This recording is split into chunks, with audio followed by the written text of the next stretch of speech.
Hello friends, royal chef Sujata या चॅनलमध्ये आपले खूप खूप स्वागत आहे. आज आपण आषाढ महिन्याचे धार्मिक महत्त्व, आषाढ महिन्यातील प्रमुख सण, आषाढ तळावा असे का ह्याची संपूर्ण माहिती आपण कधी ऐकली नसेल ती आता आपण ह्या व्हिडिओमध्ये बघणार आहोत. जर आपल्याला रॉयल शेफ सुजाता हे चॅनल आवडले तर सबस्क्राईब करायला विसरू नका. बेल आयकॉनवरती क्लिक करा, लाईक करा, शेअर करा, कॉमेंट सेक्शनमध्ये आपले मत लिहायला विसरू नका. हिंदू धर्मामध्ये आषाढ महिना खूप शुभ व पवित्र मानला जातो. या महिन्यामध्ये भगवान विष्णू यांची आराधना करण्याचे विशेष महत्त्व आहे. आता 15 जुलै 2026 बुधवार या दिवसापासून आषाढ महिना सुरू होत आहे. हिंदू धर्मामध्ये आषाढ महिन्याचे विशेष महत्त्व आहे. आषाढ महिन्यामध्ये भगवान विष्णू यांची पूजा अर्चा करणे शुभ मानले जाते. आषाढ महिन्यापासून पाऊस पडायला सुरुवात होते, त्यामुळे चोहीकडे हिरवीगार चादर पसरलेली आहे असे दिसते. धार्मिक मान्यतानुसार या महिन्यामध्ये पूजा पाठ, दान, तप व जप करण्याचे विशेष महत्त्व आहे. चला तर मग बघूया आषाढ महिन्याचे धार्मिक महत्त्व काय आहे ह्याची संपूर्ण माहिती. आषाढ महिन्याचे धार्मिक महत्त्व. हिंदू धर्मामध्ये आषाढ महिन्याचे शुभ व धार्मिक महत्त्व आहे. या महिन्यामध्ये जगन्नाथ रथयात्रा निघते. आषाढ महिन्यातच देवदर्शिनी एकादशी येते, ज्यामध्ये भगवान विष्णू 4 महिने योगनिद्रामध्ये जातात. म्हणजेच 4 महिने चातुर्मासाची सुरुवात होते. चातुर्मासमध्ये भगवान विष्णू क्षीरसागरमध्ये विश्राम करण्यासाठी जातात. त्यामुळे 4 महिने कोणतीसुद्धा शुभ कार्य किंवा मंगल कार्य होत नाहीत. आषाढ महिना गुरूंची कृपा प्राप्त करण्यासाठी सर्वात पवित्र महिना मानला जातो. हा महिना गुरूंची सेवा व सन्मान मिळवण्यासाठी विशेष महत्त्वाचा मानला जातो. आषाढ महिन्यामध्ये आषाढवारी कधी असते? महाराष्ट्रामध्ये आषाढवारीची लाखो भक्त वर्षभर वाट बघत असतात. या वारीमध्ये गरीब श्रीमंत असा भेदभाव नाही. प्रत्येक भक्त विठ्ठल माऊचे नामस्मरण करीत पायी चालत असतात. नामस्मरण खूप श्रद्धेने व भक्तिभावाने करतात. संपूर्ण महाराष्ट्र खूप भक्तिमय होतो. त्याचे कौतुक करणे खूप अवघड आहे.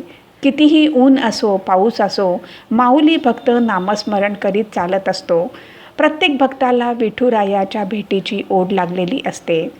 आषाढ महिन्यामध्ये आषाढी एकादशी 25 जुलै 2026 शनिवार या दिवशी आहे.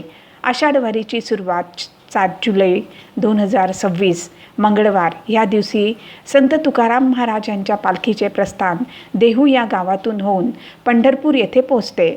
आपल्याला माहिती आहे का, यावर्षी संत तुकाराम महाराज यांच्या पालखीला 341वी पालखी सोहळा आहे. तसेच 8 जुलै 2026 बुधवार या दिवशी संत ज्ञानेश्वर महाराजांची पालखी आळंदी येथून प्रस्थान करून 24 जुलै शुक्रवार या दिवशी पंढरपूर येथे पोहोचणार आहे. आषाढ महिन्याच्या सुरुवात कधी? आषाढ महिना 15 जुलै 2026 बुधवार या दिवसापासून सुरू होत असून 12 ऑगस्ट 2026 बुधवार रोजी समाप्त होत आहे. आषाढ महिन्यामध्ये कोणकोणते महत्त्वाचे दिवस किंवा सण आहेत? आषाढी एकादशी 25 जुलै 2026 शनिवार. 25 जुलै 2026 शनिवार ह्या दिवसापासून चातुर्मासाची सुरुवात होत आहे. आषाढी एकादशीलाच देवदर्शिनी एकादशी म्हणतात. या दिवशी भगवान विष्णू 4 महिने योगनिद्रामध्ये जातात. म्हणजेच चातुर्मास सुरू होतो. यामध्ये कोणतेसुद्धा शुभ कार्य केले जात नाही. आषाढ एकादशी ही वारकरी संप्रदायामध्ये खूप महत्त्वाची मानली जाते. या दिवसाला खूप विशेष महत्त्व आहे. या दिवशी लाखो वारकरी पंढरपूर येथे जाऊन चंद्रभागेमध्ये स्नान करून विठ्ठल रखुमाईचे मनोभावे दर्शन घेतात. या दिवशी शासन वारकरी लोकांची खूप काळजी घेतात. आषाढ प्रदोष 26 जुलै 2026 रविवार. प्रदोष व्रत हे भगवान शिव यांना समर्पित आहे. प्रदोष काळामध्ये सूर्यास्ताच्या वेळी भगवान शिव यांची पूजा अर्चा करणे खूप शुभ मानले जाते. या व्रताच्या दिवशी उपवास करून शिव आराधना केल्यास घरामध्ये सुखसमृद्धी व ऐश्वर प्राप्त होते. गुरुपौर्णिमा 29 जुलै 2026 बुधवार. गुरुपौर्णिमा हा दिवस खूप महत्त्वाचा आहे. या दिवशी आपल्या गुरूंना वंदन करून कृतज्ञता व्यक्त केली जाते. या दिवशी महर्षी वेदव्यास यांचा जन्म झाला होता. तो दिवस आषाढ पौर्णिमा होता. हा दिवस आपल्या गुरूंना समर्पित आहे. या दिवशी भगवान विष्णू, माता लक्ष्मी व सत्यनारायण पूजा केली जाते. या दिवशी उपवास करून दानधर्म केला जातो. संकष्टी चतुर्थी 2 ऑगस्ट 2026 रविवार. संकष्टी चतुर्थी हा दिवस भगवान गणेश विघ्नहर्ता यांची पूजा अर्चा व्रत केल्याने सर्व संकटे दूर होऊन घरामध्ये सुखसमृद्धी येते. कामिका एकादशी 9 ऑगस्ट 2026 रविवार.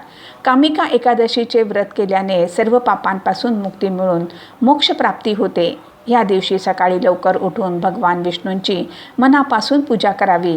भगवान विष्णू व माता लक्ष्मीला पिवळी फुलं, फळं, तुळशीपत्र अर्पित करावे. या दिवशी व्रत केल्याने व्रताचे फळ म्हणजेच अश्वमेध यज्ञासमान मानले जाते. या दिवशी दानधर्म करण्याला विशेष महत्त्व आहे. त्यामुळे पितृदोष शांत होतो. आषाढ प्रदोष 10 ऑगस्ट 2026 सोमवार. सोमवारी येणाऱ्या प्रदोष व्रतांमुळे मानसिक शांती, स्थिरता व आरोग्य मिळते. या दिवशी उपवास करून प्रदोष काळामध्ये भगवान शिव व माता पार्वतीची पूजा करतात. गटारी अमावास्या किंवा दीप अमावास्या 12 ऑगस्ट 2026 बुधवार. आषाढ महिना संपला की श्रावण मास सुरू होतो. श्रावण मासामध्ये मांसाहार व मद्यपान वर्ज्य आहे. म्हणून लोक आषाढ महिन्याच्या शेवटच्या दिवशी म्हणजेच अमावास्येच्या दिवशी आपल्या आवडीचे मांसाहारी जेवण सेवन करतात. मग संपूर्ण श्रावण महिना पाळतात. आषाढ अमावास्या ह्या दिवसाला धार्मिक दिवस म्हणजेच दीप अमावास्या असे सुद्धा म्हणतात. या दिवशी घरातील सर्व दिवे साफ करून, निरांजन व समई साफ करून त्यांची विधीपूर्वक पूजा करून ते दिवे प्रज्वलित करतात. आषाढ महिन्यामध्ये काय करावे व काय टाळावे.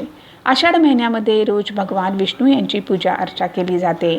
विष्णू सहस्त्रनाम व श्रीहरी मंत्राचा जाप करणे शुभ मानले जाते. आषाढ महिन्यामध्ये दान धर्म करणे महत्त्वाचे मानले जाते. या महिन्यामध्ये जरूरतमंद लोकांना अन्न, वस्त्र व धनदान करावे. आषाढ महिन्यामध्ये एकादशी व दुसऱ्या व्रताच्या नियमांचे पालन करावे. गुरूंचा सन्मान करा आणि धार्मिक अध्यायाचे वाचन करा. आषाढ महिन्यामध्ये तामसी भोजन टाळावे. आषाढ महिन्यामध्ये चुकीची कामे करू नये किंवा अपशब्दसुद्धा बोलू नये. आषाढ महिन्यामध्ये आषाढ तळावा म्हणजेच आखाडा तळणे असे का म्हणतात. आषाढ महिन्यामध्ये पाऊस जास्त प्रमाणात असतो. त्यामुळे शरीराची रोगप्रतिकारशक्ती वाढण्यासाठी, पचनक्रिया सुधारण्यासाठी व सासरी गेलेल्या मुली माहेरी येतात तेव्हा त्यांचे लाड करण्यासाठी पुरी, भजी, वडे, चकली व पापड्या, कुरडया असे तळणीचे पदार्थ तळतात. आषाढ तळणे ह्या प्रथेमागील मुख्य उद्देश म्हणजे आरोग्य व हवामान. कारण की ह्या महिन्यामध्ये हवेमध्ये गारवा असतो. अशा वेळी शरीराला उष्णतेची व ऊर्जेची गरज असते. तळलेले पदार्थ सेवन केल्याने जठराग्नी प्रज्वलित होऊन भूक भागते व पचनक्रिया चांगली राहते. माहेरी आलेल्या मुलींचे व जावयाचे गोडधोड व तळणीचे पदार्थ बनवून त्यांना मान दिला जातो. फ्रेंड्स, जर आपल्याला रॉयल शेफ सुजाता हे चॅनल आवडले तर सबस्क्राईब करायला विसरू नका. यापुढे सुद्धा आपण अशीच उपयुक्त माहिती बघणार आहोत. धन्यवाद.